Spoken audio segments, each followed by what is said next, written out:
Hi guys, welcome back to the Improvement Season podcast. It is me, Steve Hall, on the other end, Pascal Floor, looking suave in his knitwear. Yeah, Haven't finally seen you in knitwear looking like for an a adult. Finally. Yeah, I'm trying my best every now and then to actually upgrade my wardrobe. Where's your top from, out of interest? I don't even know whether it is something that you have in the UK. C&A. No, I haven't heard of it. All right, it's kind of something like H&M, but Okay. when I was younger, you never really wanted to actually shop there, but they've kind of changed their branding and also the things that they are offering over the years. And they are offering some very decent products, to be honest. And also, to be fair, I've gotten way more relaxed with the years. It's something where I'm just like shopping something for that has a purpose instead of just shopping for the looks itself. So especially when it comes to weather, for example. Now I rather have something that keeps me warm or kind of keeps me dry instead of valuing the looks over than the purpose itself. Yeah, the best is when you can combine the two together. I never went down, I know you did for a while. Well, I guess I did to some extent. But then it's expensive, isn't it, Steve? Oh yeah, it is expensive. Yeah, it's whether or not it's worth it to you as an individual. And the skinny jeans was about the worst I went down in terms of discomfort for fashion's sake. And it's like skinny jeans weren't uncomfortable, but they weren't as comfortable as loose jeans. It's funny because I always said a couple of years back that I will always wear skinny jeans, but I haven't worn my skinny jeans in ages now. It's simply because it's like I said, in reality, they aren't really comfortable. And also what I found to be the case is in the wintertime, they're not really keeping your legs very much warm, simply because it's so close to your skin that it doesn't allow that thin layer of air to build up and the hair not really able to do its job as well. And that's why I was always freezing my balls off, literally speaking, because it wasn't really kind of, what's it called? Insulating it properly. Yeah. Weirdly, I also find though that they would make, because they're so close to the skin, they'd make me so hot. You know what I mean? Like in summer, like they would make me. Anyway, regardless, how are things? I can't really say anything. You're not dieting anymore, right? You've ended. No. Yeah. Is it maintenance mode for you now? Yeah. It is. I mean, sitting at around like 74 to 75 kilograms, hovering there. Yeah, I'm sorry, Steve. I have no real updates on my end, to be honest. And nothing really has changed. Nothing really is exciting or anything I like. It's just the same old thing on my end. Yeah. So that's why I can only laugh about when you're asking me like, how are things? Nothing. It is just as per usual. I think it's way more exciting to then talk about you because you are right now in the next part of peak week. Yes. Or the next peak week rather. And I think that's way more exciting rather than talking about me. Yeah, I just always, I mean, I like it, but I also don't like being self-indulgent.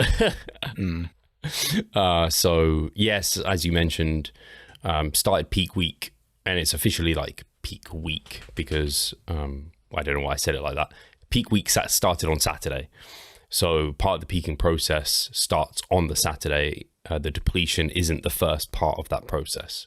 So on the weekend, I had a refeed Saturday, Sunday, and then from yesterday, just started the depletion. So where I just eat meat and veggies and olive oil, basically. And that's Monday through Thursday. And then on Friday, it's planned as a rapid backload again into the Saturday show day. So it's all kicking off. And as we were just speaking off air, I was completely like, oh, what's this WhatsApp message I've got? Oh, Pascal. Oh, it's the improvement season today. Because this week I have to push like client work earlier. And I've just got lots of things on my mind because I have to plan for the travel, to pack and have my food available.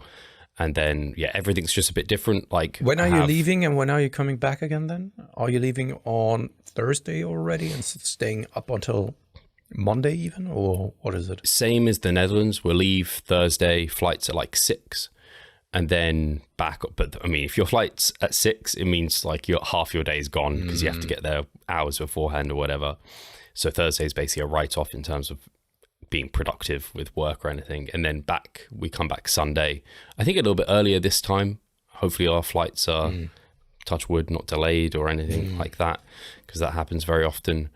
And then Friday, yeah, that's the rapid backload day, of course. Unfortunately, this time, or fortunately, depend on how you think about it, Friday I have to get my tan. Whereas last time at the Netherlands, they did the tan all on that one single day, which actually worked out really well. I was very skeptical, but I got them to coat me 3 times and I looked really good and dark on stage. So that worked out nicely.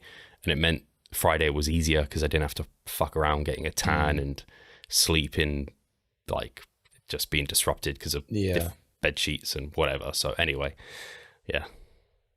Yeah, no, absolutely. And have you already planned out everything in terms of eating then for Friday and Saturday, or is it more something that you are taking on the fly because you don't know what it is that you have available in Switzerland? So the way Cliff does peak week is it's not macro based. I mean, it is, but there's foods he specifically chooses for you. So it's meal plan and macro based in that sense. So like, if I was looking at my macros this week, I would not eat the foods I'm eating. I would like be a bit more selective. I'd probably put in some mushrooms or something because they're low they're low carbohydrate, and that's the point of depletion. But he put in like leafy greens or whatever. So I've got broccoli, courgette, and spinach. And anyway, so there's things like that where it's just a case of and people are asking like, oh, how are you getting in 800 grams of carbs? It's like, it's specific foods because there's potato in for a reason, because it's high potassium. There's no Cheerios this time. They're removed, which have a balance of potassium and sodium. This time around, it's jasmine rice. There's rice cakes in there, and there's dextrose, raisins. Again, raisins being like grapes, higher in potassium as well. So, and like he has me weighing, like having, kind of weighing, I guess you could say, that amounts of sea salt to have with various meals at various times. So it's ultra specific. And like it's waking up at 5 a.m. for that first 40 grams of raisins in the morning, get a pump up, post-workout, a little bit of dextrose, or quite a lot of dextrose, but it feels like nothing because 100 grams of carbs of dextrose just goes like that. So it's just like it's like eating honey or something. It just it's even easier than eating honey. I mean, you can drink it. So anyway, very, very specific. So I have to last time I took with me my luggage was basically full of Snacker Jacks, potatoes, I just wanted to ask rice. Whether you're taking everything with you or whether you are relying or hoping that you can get everything on the day in Switzerland. Yeah, so some things I'm more confident about being able to pick up versus others. So I traveled last time to the Netherlands with the Cheerios, which actually are completely different to the US version. So the macros were quite a bit different, but Cliff seemed to be happy with them anyway. And I traveled with some potatoes just in case, but not the full amount I needed. And I ended up buying way too many and cooking way too many. Because Cliff was just like, have lots available. And I'm like, right, I better batch cook a bunch of fucking potato. How much did you have with you? I think I cooked like over 2 kilos. Yeah. And it was in your luggage and was the luggage full of kind of food that you took with you? Because most of the time you have like a limit of 23 kilograms for a huge luggage, right? Or so kind of huge trunk. Yeah, I didn't take that because that would have cost a lot to I didn't need a suitcase worth of food, but just like my Lululemon bag, which I did a video and reviewed it, that one, I just filled that up with like rice cakes and everything, so that was full to the brim. You had though this wasn't the bag that you took with you through security because of you did they say anything when they scanned it? And it got flagged because I had like a battery a spare battery for my scale, for my food scale, along with, I think it was like a fork and some salt, like all together. And they were like, that looked like you were trying to hide like a bomb. So it got flagged. So otherwise, I don't think they would have said, they didn't say anything apart from it looked dodgy with all those things combined together. So I have to try and remember not to do that this time round. Yeah. And obviously I'm flying with a couple of meals as well, because I'll have one on like the flight and then I'll have one when I land. So yeah, it's just, this is why like you have to be so dialed in. I heard, Steve, and that would be so lovely if they are then applying this to, or implementing that in every at every airport, and that is new 3D scanners, because right now it's of course only 2D, and because of this there's a limitation for like 100 milliliters of liquids, because behind liquids it's kind of pitch black and you can't really see through the liquid when you're scanning it. At certain airports, and I think Heathrow is one of them, they have like new technology that is 3D scanners, and there you are allowed to take more than 100 milliliters with you again, which would be so lovely, because sometimes I was facing actually the same situation. I was flying early in the morning, and it was too early to actually have breakfast, but it was, I couldn't really take my usual stuff with me that I used to have for breakfast. So something like quark, for example, I couldn't really take it through security. And I didn't really want to spend the amount of money that you are spending at an airport for something to eat. So I always ended up getting some, or taking something with me that I didn't really like, or also when it comes to kind of beverages or so, you couldn't really take it with you. You needed to either take an empty bottle with you or actually buy something there at the or behind the security, which is super expensive once again. And I would love it that if that is then slowly starting to be implemented at every airport, because it's such a convenience then. Yeah. Especially in a situation like yours, I think. Yeah. Yeah. So I have to take this. This is 1.7 liters, because part of this week, and probably my least favorite part of peak week with the depletion, is having to drink 2 to 2.5 gallons of water, which is for us English folk 8 to like 11 liters, which is fucking loads. Yeah. Just to, like, I don't get anywhere close to that habitually. I get to about 4 maybe. So just to put things in perspective, because it doesn't really sound like that much if you are used to drinking, let's say 3 to 4 liters per day, which is kind of very much average, I would assume, for the vast majority of people. But maybe our listeners, I reckon. Yeah, like yeah, absolutely. Like the average person 1 doesn't really drink a lot. Also, when I take a look at Katie, for example, she is drinking so little, which is a common phenomenon more so amongst females. I had, based on my experience, rather than males, but still, it doesn't really sound like that much more. But the doubling of water or liquid intake is actually insane. And I just do remember the time when I was actually doing the water cut for powerlifting back in the days.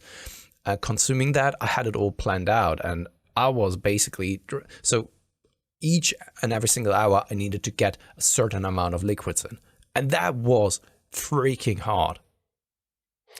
Yeah, so I'm not as diligent to plan it out through my day. Like, I just kind of, what would be the term? It's like calculating your macros as you go. I'm not like setting a timer and I have to have drank this much by this time. I'm just kind of going through it.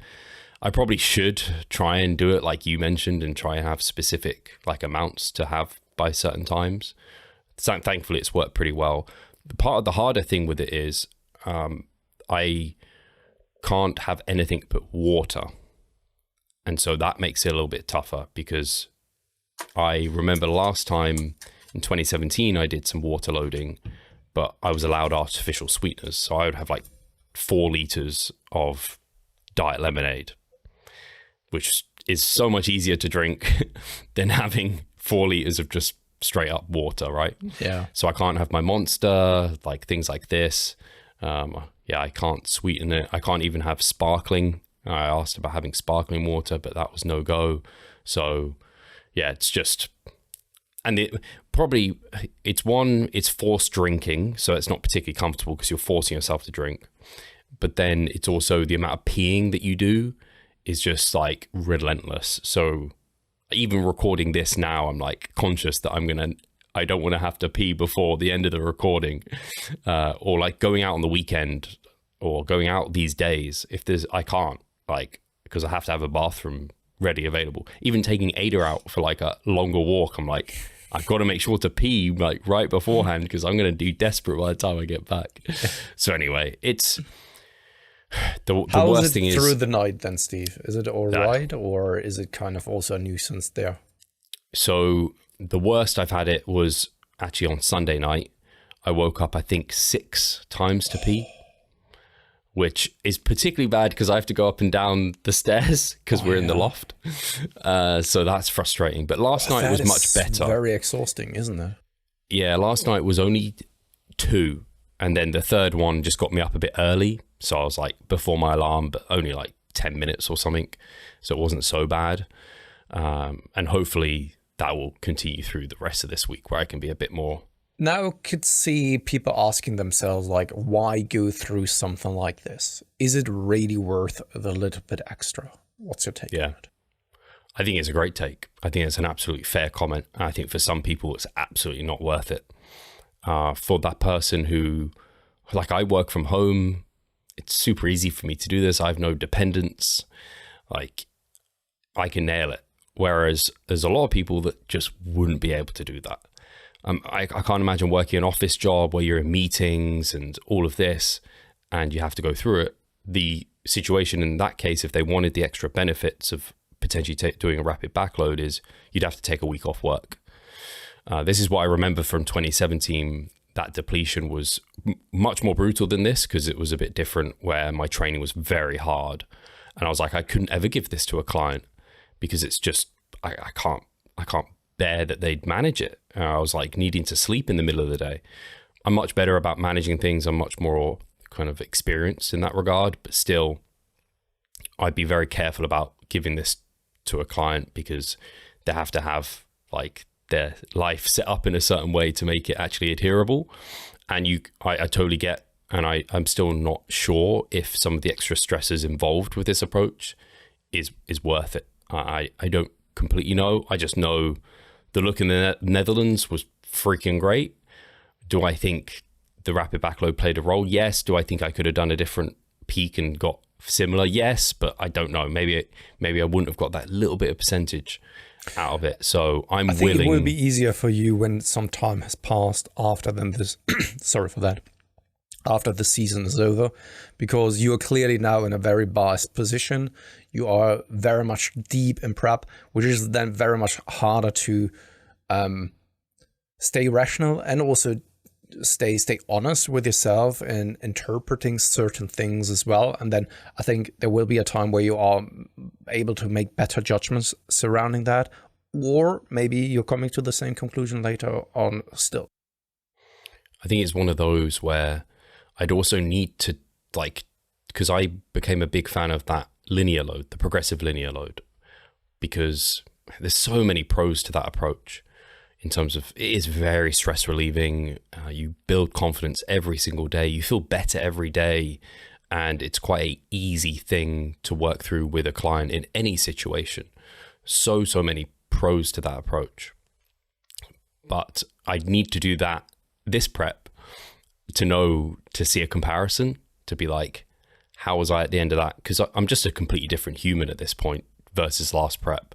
So comparing peak to peak is really challenging, especially in separate preps.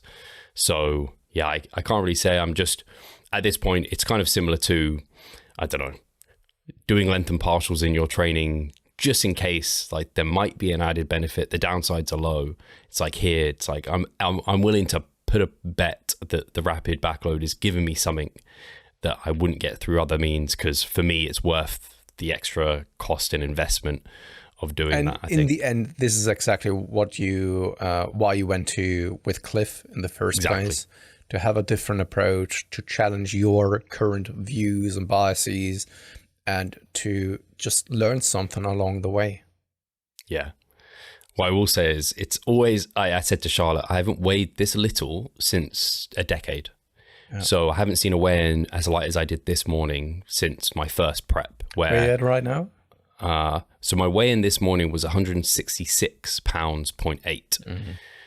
So that was a kilo drop or a couple of pound drop from yesterday, which was already pretty low. So that always happens the first day of depletion, as you'd expect. You drop off like a good kilo or so. It wasn't as dramatic as last time because I'm just leaner this time and lighter. But yeah, it's crazy to think I'm having to see such lows. But it's also why everyone says it. The scale just doesn't matter. Like season to season, like year to year. As a natural bodybuilder, you just end up, because the conditioning standards also have advanced so far now. Like you're looking at Dirk, and we bring him up like every time, but like he's trying to get off the final pinches of like his lower back and the top of his glutes. It's like, oh, previously it was just like okay to have a few lines in your glutes. Then it was like, oh, you want them from the side and the rear, and now it's like you want them all the way through, because people are just with the way Dirk wears his kind of bodybuilding trunks, it's just like a thong. You're basically as naked as you can possibly be, and you want to be as free of body fat as you can possibly be, and he's someone who can achieve that. But even he's bringing new levels of condition season to season when you're already like, I thought you're about as conditioned as you could possibly be. You're absolute. I think that you're bringing up a very good point, and this is also the progression of then especially natural bodybuilding. Which brings me to another point then, Steve. Have you watched the Olympia, or is that something that you didn't really follow at all? Only snippets through social media. So I have seen bits and pieces for sure. How about yourself? Yeah, it's the same. Just kind of bits and pieces over on social media. And what really stood out was also Keon, which was freaking insane. His shape is unbelievable. I showed him to Katie even, because he's such an outlier amongst the outliers. This is what the elite of the elite look like. When you make others who are already the best at what they do look a little bit like a joke, because that's what he did. It is that unbelievable, his shape. It's crazy. And this, of course, kind of overshadowed, in my opinion, a little bit than the sixth win of C-Bomb. Because I think Keon just like stood out so much. Yeah, and he was even great last year, but he improved heaps year on year from the rear and posterior in particular. If I was going to critique anything on his physique, the only thing is he has that rectus diaceae or whatever it is, the gap between his abs. So that just doesn't look that aesthetically pleasing, but he does a good job of hiding that. Yeah, that's the only thing. Otherwise, he's almost like picture perfect. It's crazy. And I'm so happy for him, because for years, like Keon Prodigy, right? He was the prodigy, and he just wasn't bringing that potential to stage. Not that condition, but he's nailed it the last 2 years. So I don't know if he's even considering going to Open at some point too. Yeah, I do remember the time when he was actually getting a lot of shit for not really being willing to put in the work and effort in order to actually take advantage of then the privileged position and the genetics that he has. And he was just kind of a prime example of that it's nothing worth to just have the genetics if you don't really have the grit to push through it. And now we really brought it. Like, honestly, it was just, his shape is just out of this world. Yeah, totally. And I'm very happy for Samson as well. That wasn't expected, but having seen him like through the year, that shape he brings is just undeniable. And it seems like Derek was off from what I've seen. And Hardy, I think, brought a great package from the looks of things, but it just was surmounted by Samson improving so much. Open, I'm not following as much anymore. Ever since the last time that I really was following things was when Big Ramy actually took the win. Oh, yeah. Which is already a couple of years ago.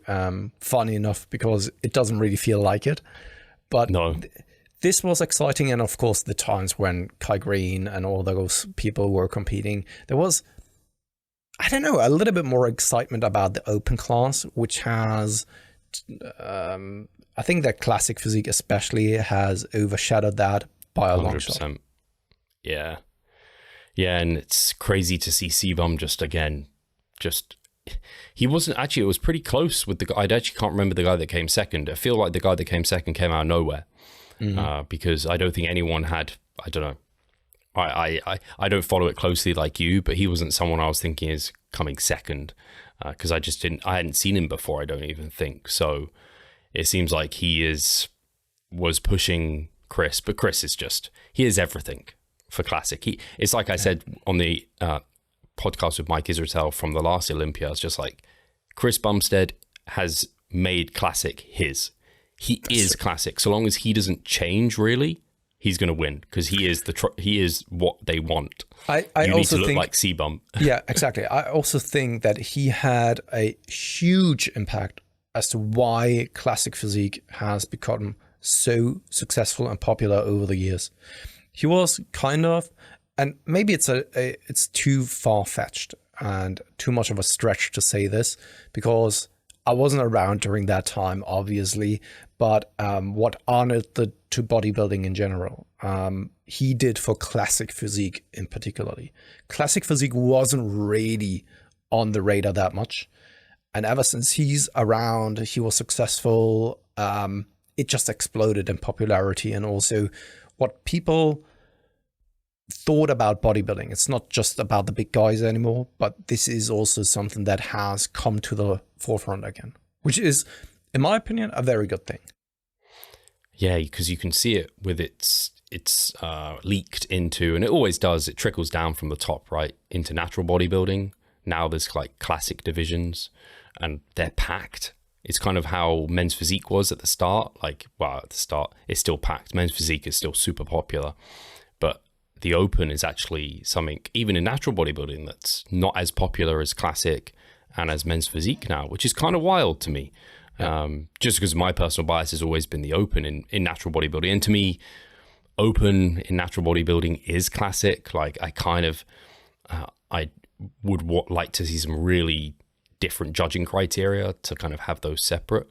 But yeah, men's physique has just never quite appealed to me, to be honest. It's just, I don't know why. But Ryan Terry took that as well, which I haven't really seen much of, but from what I have seen, he was like top end of weight category and fucking peeled to the bone, like super conditioned. Now that you're saying this, Steve, I have to admit, I wasn't really following up on men's physique at all, and I didn't hear anything at all about it.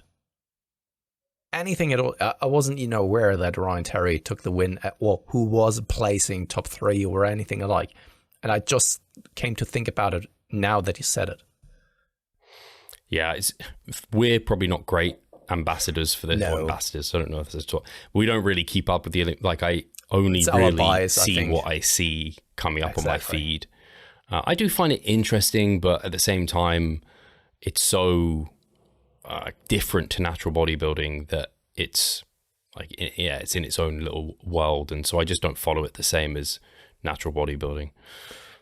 Let's take a short break and then be back with a little bit more discussions surrounding this. Do not see the progress you would like? Are you sick of writing your own programs? Or perhaps you need some accountability in order to stick with a plan? Then it's time to start working with us. We at Revive Stronger offer a truly personalized coaching service. You'll get more than just an email with some macros or random cookie cutter program. With Revive Stronger, you will be the center of our attention. You will receive your own fully individualized training protocol alongside a customized nutritional strategy. We created the coaching around your needs, wants, personal preferences, and your own unique lifestyle. Every single week, we delve into your program in order to make appropriate adjustments so that we get the most out of your time and the best possible outcome. We help both female and male athletes to seriously change their body composition by adding more muscle mass and decreasing fat tissue. Additionally, you get access to our exclusive Revive Stronger member site, where you'll be able to watch over hundreds of hours worth of educational content. No matter if you're a competitive bodybuilder or just want to look better, if you need help with your progress and taking your physique to the next level, our coaching is for you. It's time to make a change.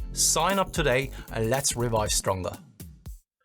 Just to then say, because we are biased, that's for sure, and we are only then being fed things that we are I don't know, attracted to some extent, right? When it comes to just the rating of the algorithm, that it wants to suggest us things that it may deem that we may like. It's kind of the same though for bikini. Bikini is really not for me. That's not to say that I can't appreciate what the female athletes are then doing, but it's just not appealing to me. And that's why I'm not really following it at all. Yeah, it doesn't come up as much.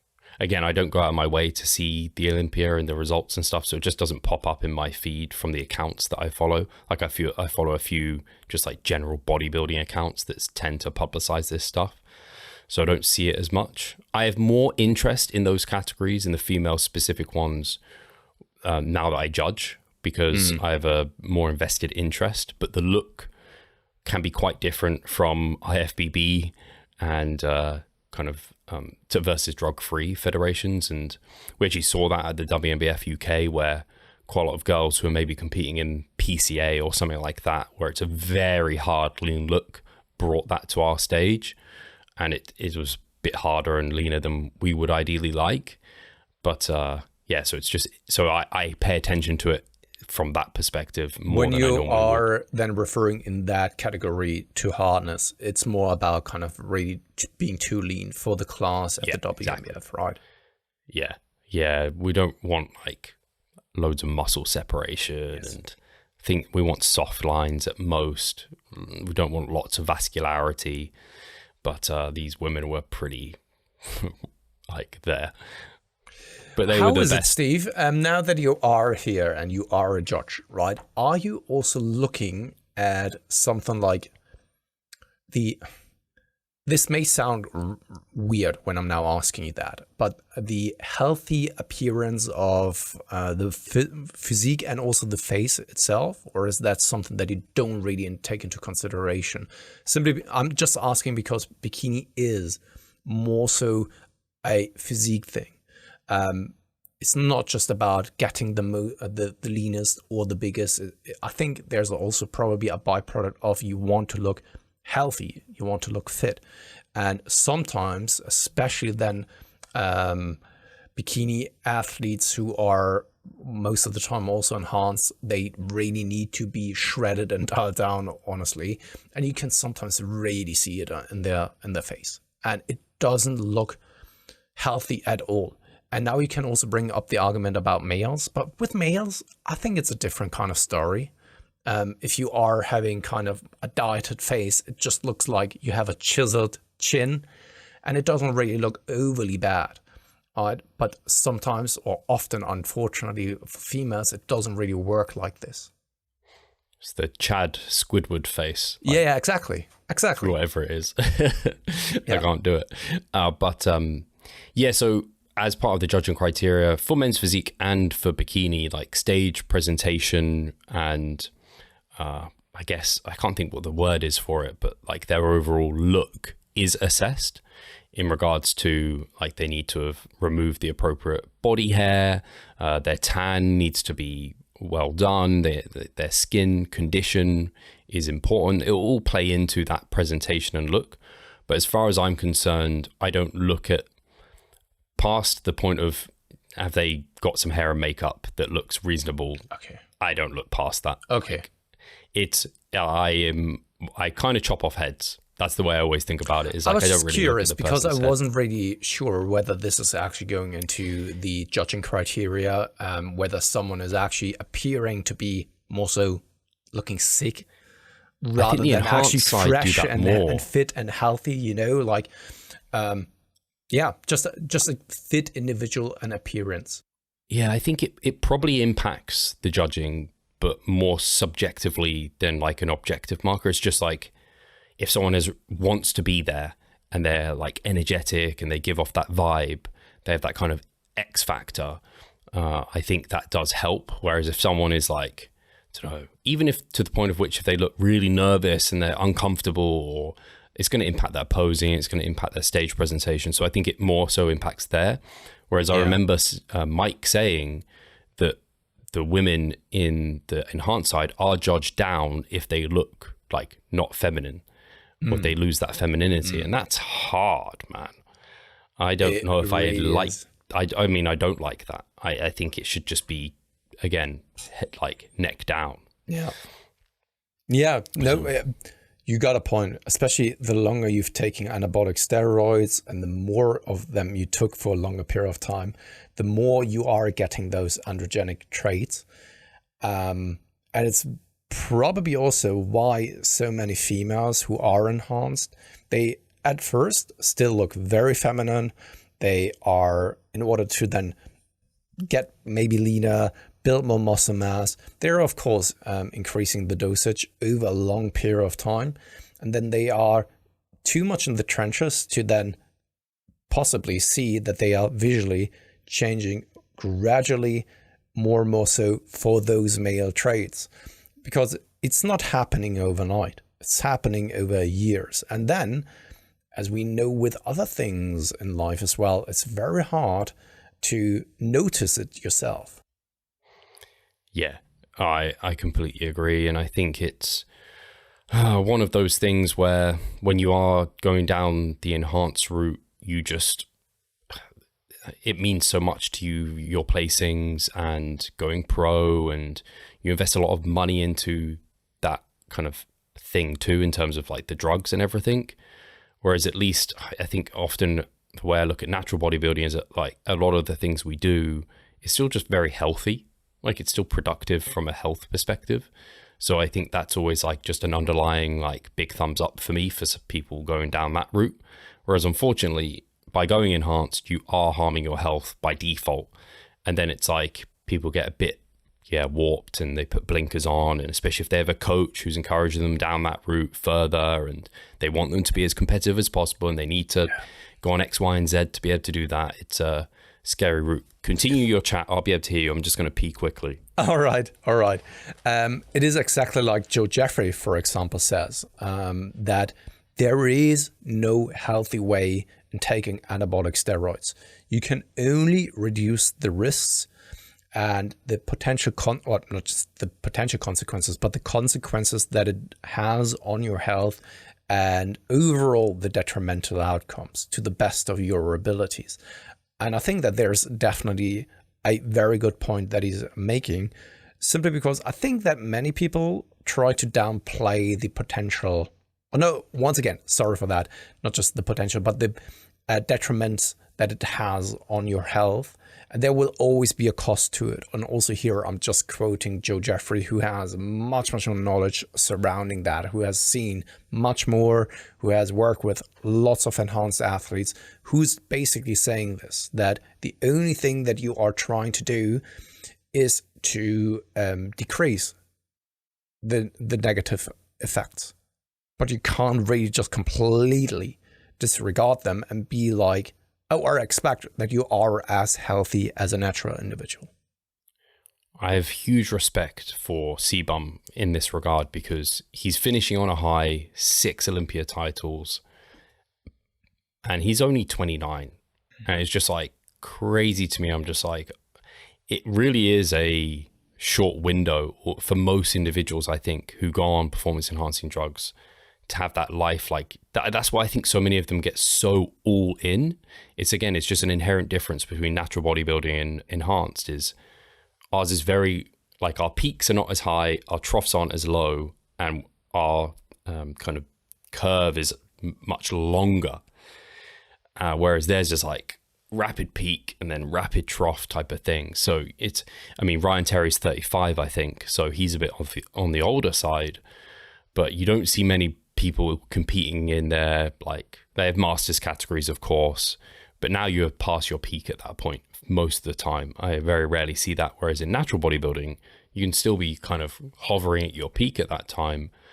And again, it just comes back to like the sustainability of doing this naturally and not going enhanced. And I think there's a risk reward thing, of course. For some people, I think it can absolutely play out. The risk is worth the reward. For example, Sebum. But I think our listeners and the vast majority of people, I think there's just so many pros to not going down that route. And so it just always confirms to me that I'm happy doing what I'm doing, like thinking I'm 34 and just kind of hitting that peak. And now I get to play with the pros. Whereas CBum is retiring at 29. Crazy. Often it also stems from a lack of proper risk management. Like really grasping the consequences that your actions have, downplaying those, not really considering that the worst outcome is lethal. And we all know that, or not we all, but most of us know, when, especially males, when they are younger, they are more willing to take on risk, and they are less likely to consider the consequences. And even then, even if they know that the consequences may be lethal, you don't really fully grasp it. And you just brush it off, because you can't really understand that if life is over, it's over. You know the world, you know the words, but you don't really grasp the consequences. And to me personally, I'm a little bit torn when it comes to making those decisions, because at first, yes, it is your life. You should be willing to do whatever it is that you want with it. But the worst thing about, for example, as well, taking your own life is that the scars aren't left on you, but it's left on all the people that you're leaving behind. And it's kind of the same here as well when it comes to, for example, taking other drugs. It doesn't necessarily have to be anabolic steroids. If you really blast, right, you're putting your life at risk if you do it in a very irresponsible manner, just for something like a bodybuilding trophy. And yes, once again, also here the controversy is, yeah, but what if it's important to him and he wants to do it like this? Yeah, fair enough, but still the scars for the people who care about you, and if you're not around anymore, they will be there. And just to put things in perspective, because I'm a family man, if I just were to think about a scenario where one of my kids would take their own lives, they would also, in that moment, take my life with them as well, because my life would be over. I couldn't live any longer if one of my kids would take their own life. And this is something that needs to, in my personal opinion, if you're an adult, you need to also take that into consideration, that your consequences at some point, your actions at some point are not just your actions anymore, but it has also then effects on people who sincerely care about you. Yeah, it's definitely a tricky one, and that's why I do think people like Joe Jeffrey in this space are really, really important for, and also Mike Israetel has done a good job of this recently, kind of talking about the health consequences and downsides of going down that route that a lot of people just don't speak about, and they're kind of unheard of until you really feel them.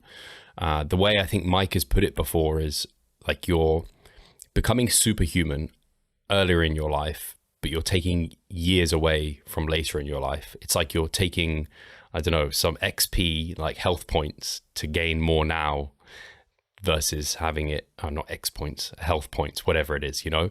So you're kind of taking years away from later in your life for now to like live your life on a, I don't know, higher percentage at this point. And yeah, everyone has to make that decision and call of what's appropriate for them, and then also taking seriously the health mitigation that they can put in place, and weighing up those risks versus rewards, and not just thinking about here today, but also like how old am I now? Like when someone like Chris went on gear for the first time, I don't know when he started, but I doubt he was thinking heavily about, oh, I'm going to have a wife and kids and all this, whereas now he has that.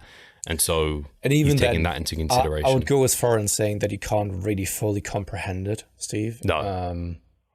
Because I know for a fact of many things that I did in the past that I do now, of course, regret to some extent. I'm still happy that I went through certain things, because it has turned me into the person that I am nowadays. And I don't really want to fully regret all of the bad and negative decisions that I've made. And of course, this is only my current bias. And I can only have that opinion because I went through it myself. So it's not all negative, right? And we can't really just live a life in hopes that we are living longer. There's always a risk attached to everything that we are doing, for sure.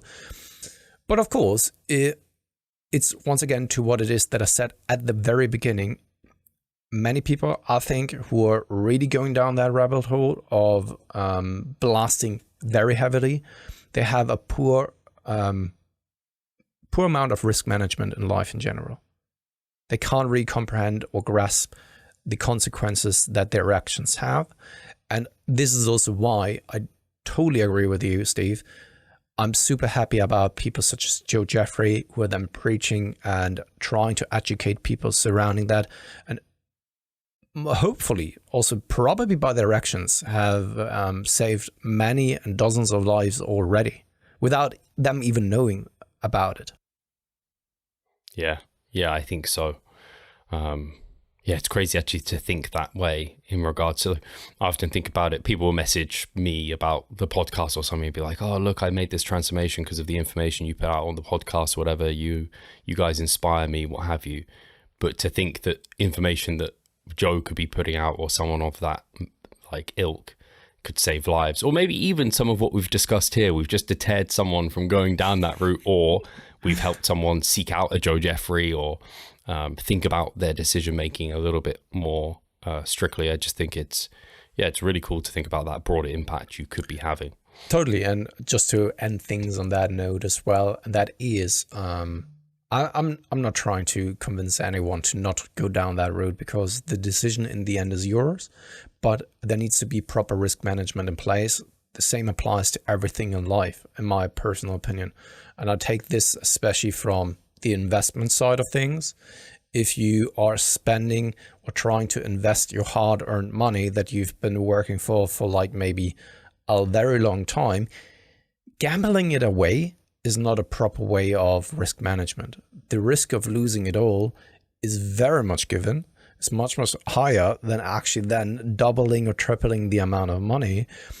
And the amount of risk management, or the way that you're setting up the risk management, is of course also then individual dependent based on where it is that you are in life. When you are younger, you can take on more risk and all that kind of stuff, but also know that this can have quite severe consequences, and especially when it comes to putting your physical health in a compromised situation as well, or position rather.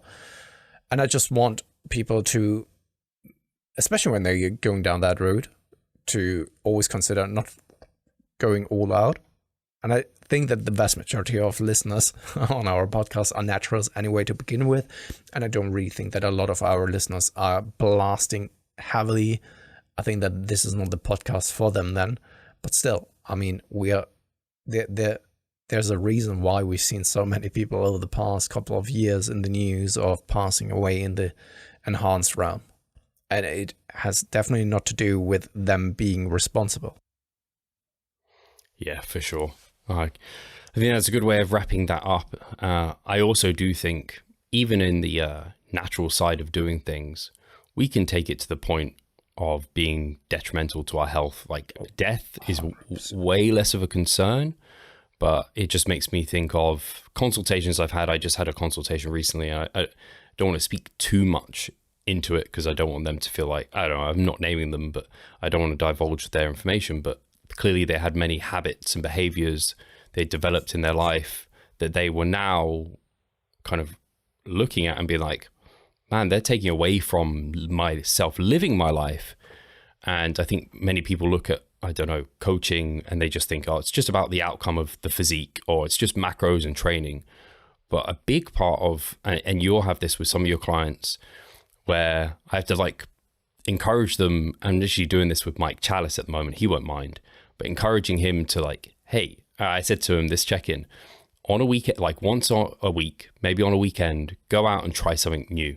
Like go to a local bakery and buy like, I don't know, just a baked good that you want to try that doesn't have macros on it, but you just want to like, just try it. Or go to a restaurant, a local restaurant in your area, get a takeaway or eat out, like try and be a bit more social. And I don't know, just trying to push people out of their comfort zone so that they don't come so just like, I am the bodybuilder. It's like when people make their life prep at this point, I'm not really living life.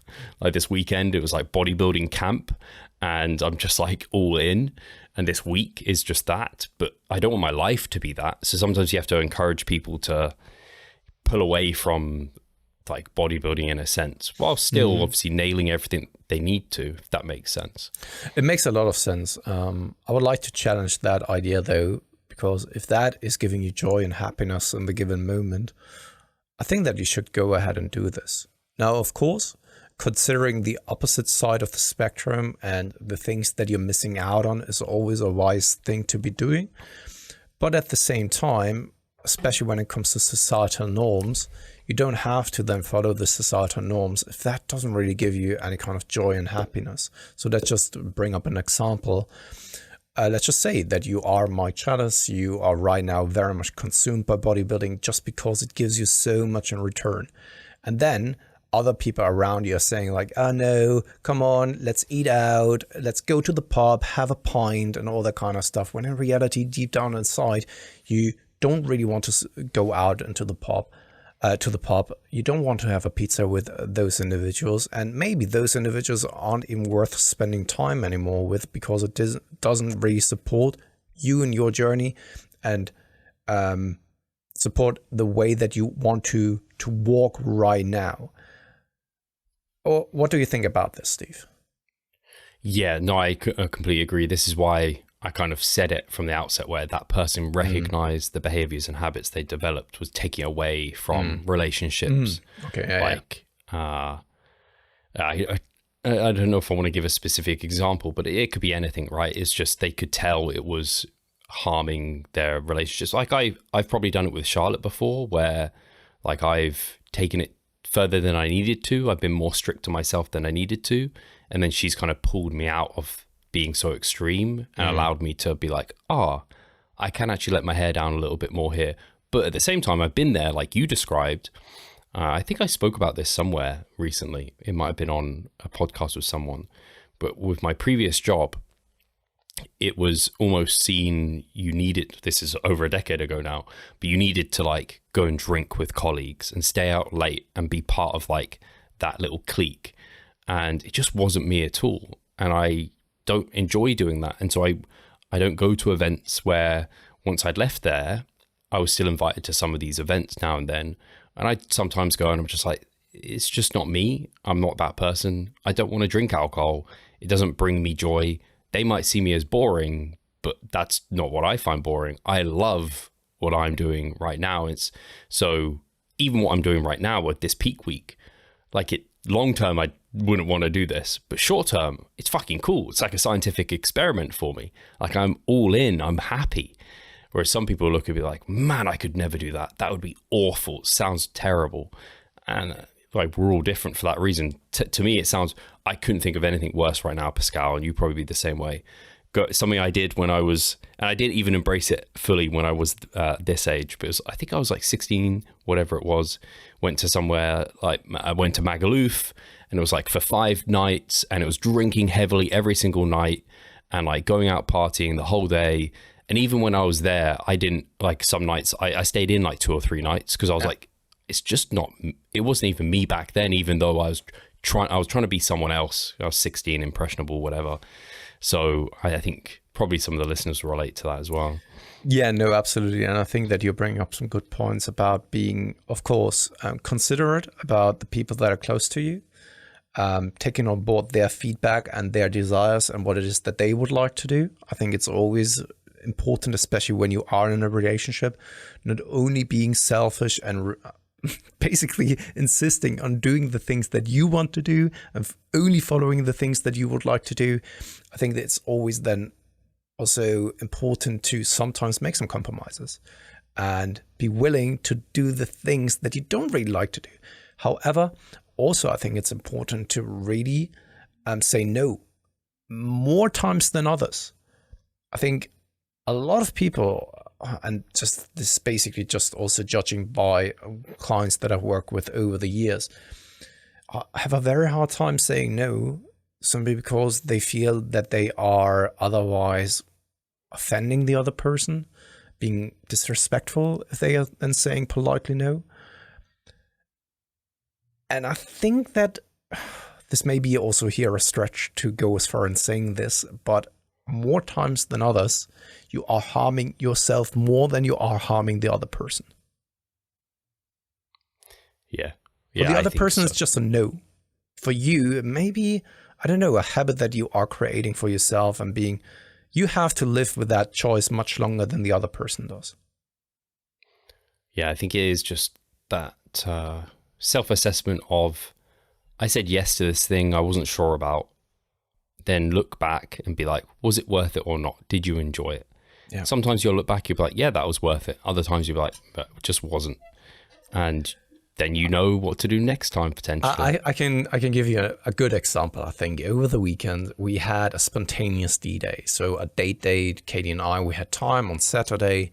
And I am, what I've realized over the years, and to be honest, Steve, I've learned a lot about myself, the way that I take over the past years especially. And I came to realize that I am not a spontaneous person. This may not come as a surprise to you, but it came as a surprise to me. And it stressed me out so much. And I can't give you a clear, definite answer when it's a spontaneous thing. I can't. So, i.e., if you were to ask me like, hey, Pascal, are you coming over here to Switzerland this weekend? I can give you an answer. I couldn't say like, yes. Even though, like, let's assume that I have time, I have nothing else to do, I have the finances available for it.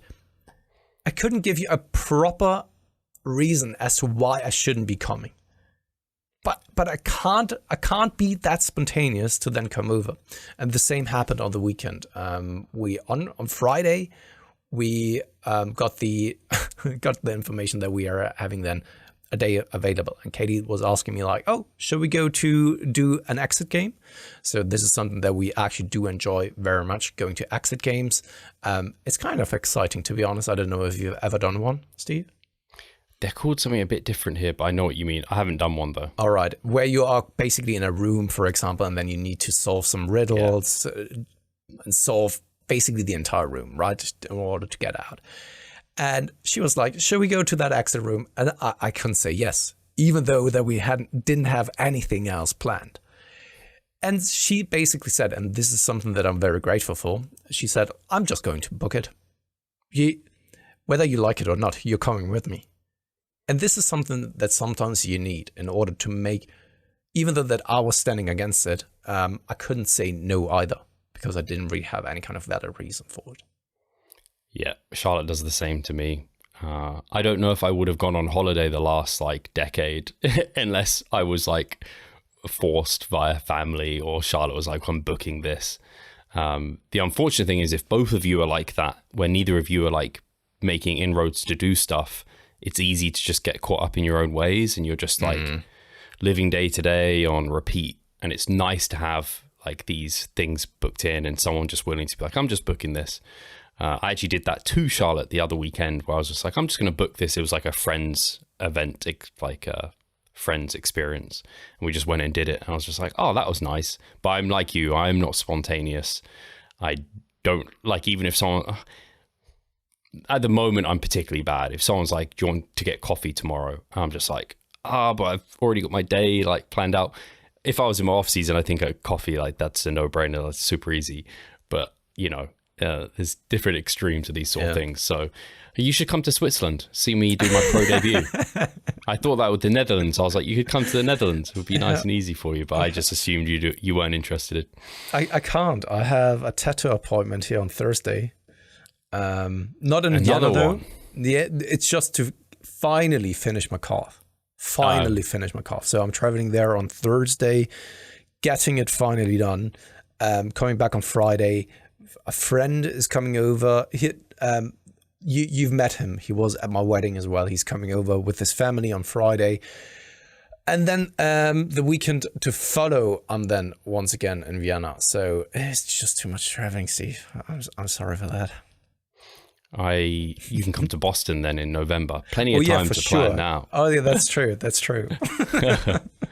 I'm jealous. I have paid a deposit for my tattoo, but I haven't booked it in yet. And I don't know why I'm putting off booking it in. It will be January probably that I book it in. I just want to say it's probably best to already book it for January or February, because then you are already over then the stressful Recovery. first 4 to 6 weeks post show and all that kind of stuff.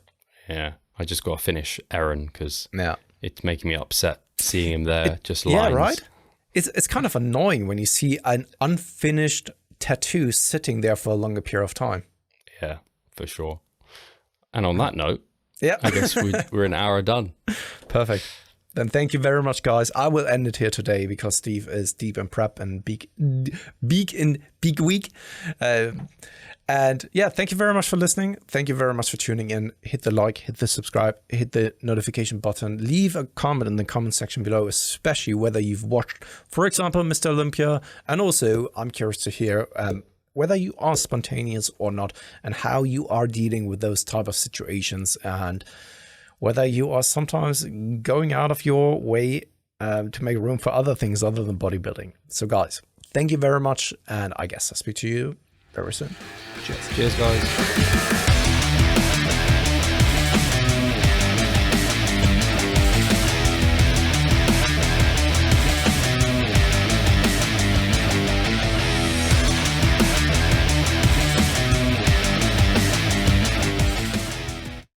Muscle mass.